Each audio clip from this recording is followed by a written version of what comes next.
Bueno, por fin vamos a hacer la segunda parte de la historia editorial de Batman. Lamentablemente no había tenido chance de poderles platicar esta segunda parte. Nos quedamos en los años 60 y mencionábamos que había ahí como que Batman se había vuelto un chiste, ¿no? Por lo de la serie de los 60. Entonces en los 70 deciden que se revisa su origen.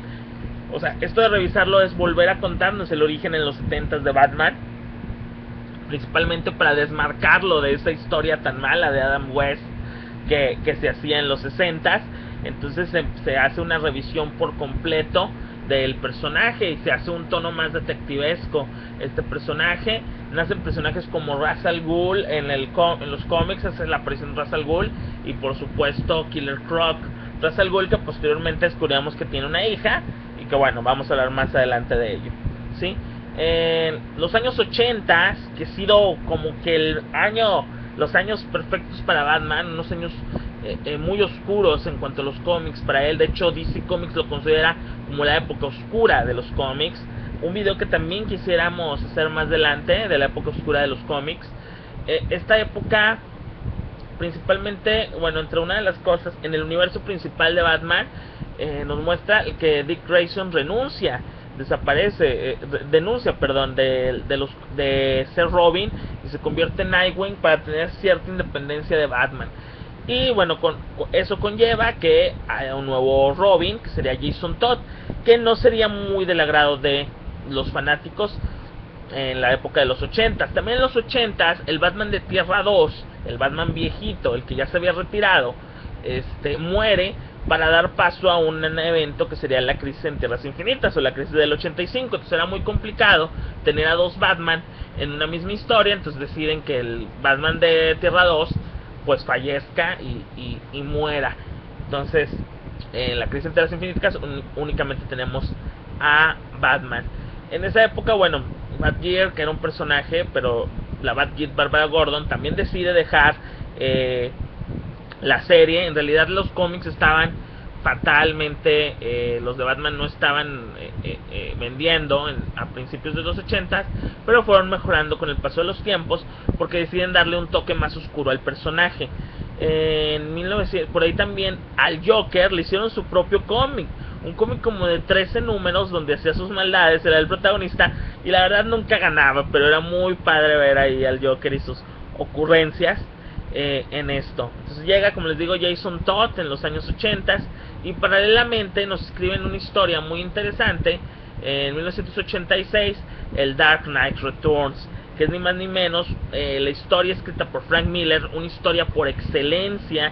Yo creo que los 80 fue marcado por este cómic, por el Dark Knight Returns y por Watchmen. Definitivamente fueron los cómics así como que los mejores cómics por excelencia, y Crisis en Tierras Infinitas. Definitivamente los 80 tienen esos tres clásicos. Entonces en 1986 el Dark Knight Returns, que nos habla de un Batman ya retirado en sus 50 años, pero que decide regresar a tomar el control de Ciudad Gótica, y con ella también una chica Robin, que no recuerdo ahorita el nombre, que le ayuda en esta cruzada, muy basado, si se fijan, en lo que vimos en la película The Dark Knight Rises, ¿no? Un Batman ya un poquito como que retirado, pero que decide tomar de nuevo la iniciativa de reaparecer. Al año siguiente, al ver el éxito de Dark Knight Returns, de nuevo se hace un revisamiento de la historia de Batman, y entonces también a Frank Miller se le asigna que escriba el Batman Year One, que nos explica detalladamente lo que sería cómo nació el Batman de los años 80, Batman Year One. En 1990, lo que le caracteriza principalmente es la muerte de Jason Todd, un personaje que murió porque los fanáticos de los cómics, o los fanáticos de Batman, no les agradaba. Entonces se hizo una votación de si querías que muriera, si querías que viviera, y se decidió que se muriera. Este cómic se llama Una muerte en la familia, donde muere Jason Todd a manos del Joker. En ese mismo año, pues obviamente aparece otro Robin. En los años 90 aparece el famosísimo Tim Drake, el tercer Robin, a gusto de muchos, uno de los mejores. A gusto de muchos el mejor Robin, otros dicen que Dick Grayson, etcétera. Es onda, cada quien es a gustos, ¿no? También en ese año, en los años 90, aparece uno de los cómics, uno de los nuevos cómics de Batman, que se llama Batman Legends of the Dark Knight, que nos habla un poquito del pasado de Batman, historias del pasado de Batman, y el eslogan principal de ese cómic, lo recuerdo muy bien, es el primer cómic de Batman en solitario desde los años 40.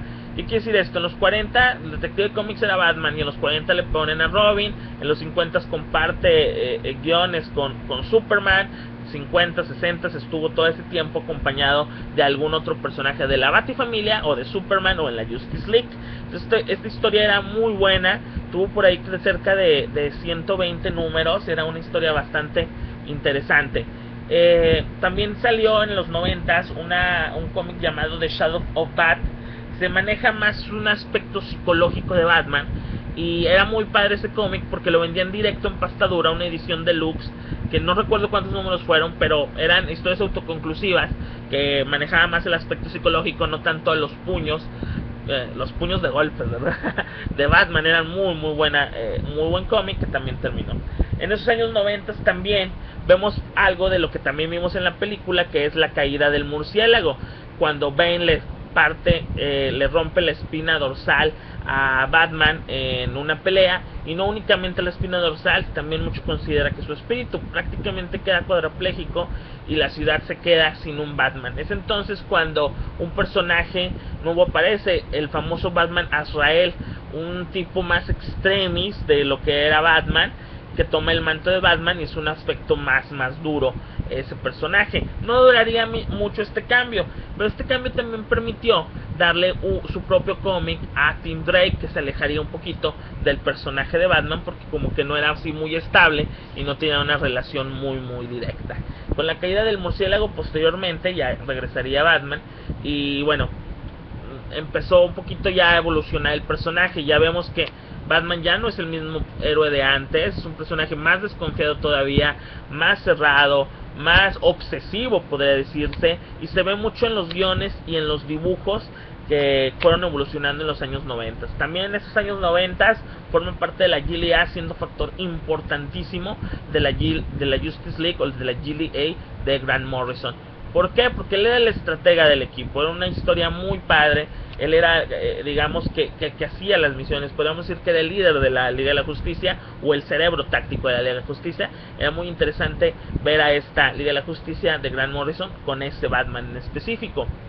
Pues ya estando en la Liga de la Justicia, y cuando creíamos que ya Batman podía tener controlada la ciudad gótica, aparece uno de los eventos que también que también son muy parecidos a lo que es la película. Bueno, la película se basa en este personaje, que es en esta historia, que es un cataclismo, un gran cataclismo, un temblor de 7.9 grados Richter destruye por completo Ciudad Gótica y se genera una completa anarquía. Nos manda la historia llamada No Man's Land, o Tierra de Nadie, una historia bastante padre, donde los personajes de Batman prácticamente tiene que traer el orgullo, y sabe que para reconstruir su ciudad necesita pedir favores. Supuestamente es un accidente este terremoto, pero realmente después descubrimos que Lex Luthor está atrás de tras este incidente. Obviamente también esto permitió redibujar Ciudad Gótica, porque se reconstruyó, y lamentablemente la ciudad seguía o cayó más en la decadencia que estaba antes tras este terremoto. Entonces prácticamente era empezar Batman desde el principio de lo que ya había empezado. Durante este tiempo también Tim Drake abandona el manto de Robin por cuestiones con su padre, y llega la cuarta Robin, que es Stephanie Brown, una Robin que era una niña prácticamente, y que bueno, tiene muchas diferencias con Batman, porque Batman no confía mucho en ella, y en parte en eso la situación se pierde, y la comunicación se pierde, y ella sufre un accidente donde nos hacen pensar que ella muere. Posteriormente, durante este tiempo también llega el regreso de Jason Todd. Jason Todd reaparece como Red Hood, un personaje que le hace la vida complicada a Batman, que sabe muchas cosas de Batman y de Bruce Wayne.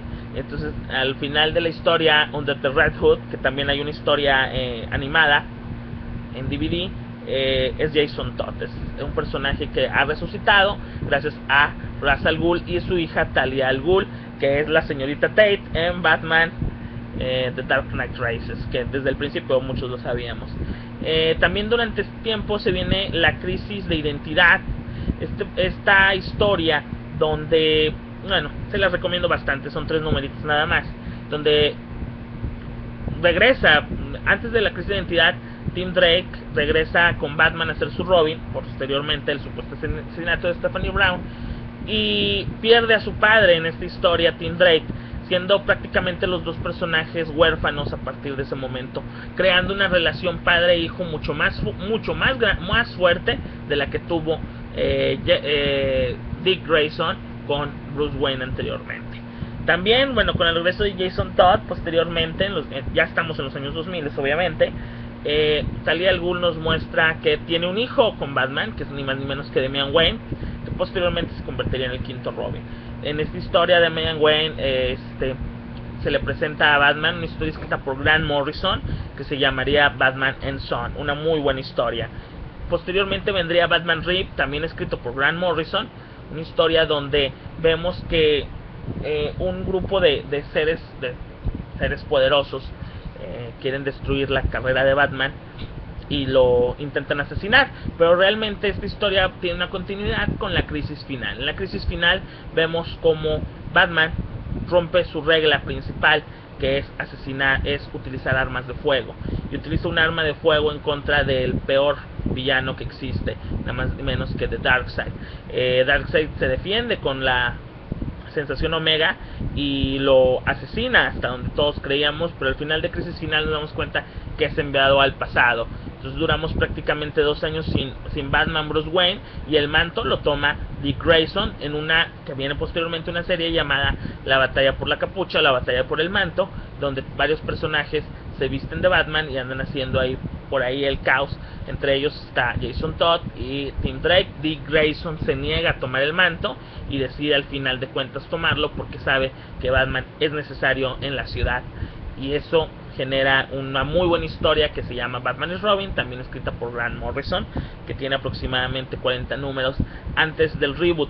Entonces, posteriormente, antes del reboot también empieza la historia llamada El regreso a casa de Bruce Wayne, donde Bruce Wayne va brincando en épocas hasta va dando así como tipos saltos cuánticos hasta llegar a la actualidad DC normal. Entonces ahí tenemos que regresa Bruce Wayne, y él menciona en una conferencia de prensa que él todo el tiempo ha estado patrocinando Batman, lo reconoce, dice que él le ha patrocinado a Batman, y que a partir de ese momento crea una compañía llamada Batman Inc. Y Batman Inc. quiere decir que va a tener Batman en todas partes del mundo, y nace este cómic también escrito por Grant Morrison en un primer volumen de 6 números, Batman Inc., previo al reinicio. Posteriormente viene el reinicio y un one shot de Batman Inc. y posteriormente Batman Inc. en la actualidad se está publicando en Estados Unidos, van en el número 3, entonces esperemos que más adelante aquí en México lo publiquen. Y por último, bueno, obviamente viene el reinicio. Actualmente tenemos alrededor de 8 o 6 historias basadas en Batman en el DC Comics.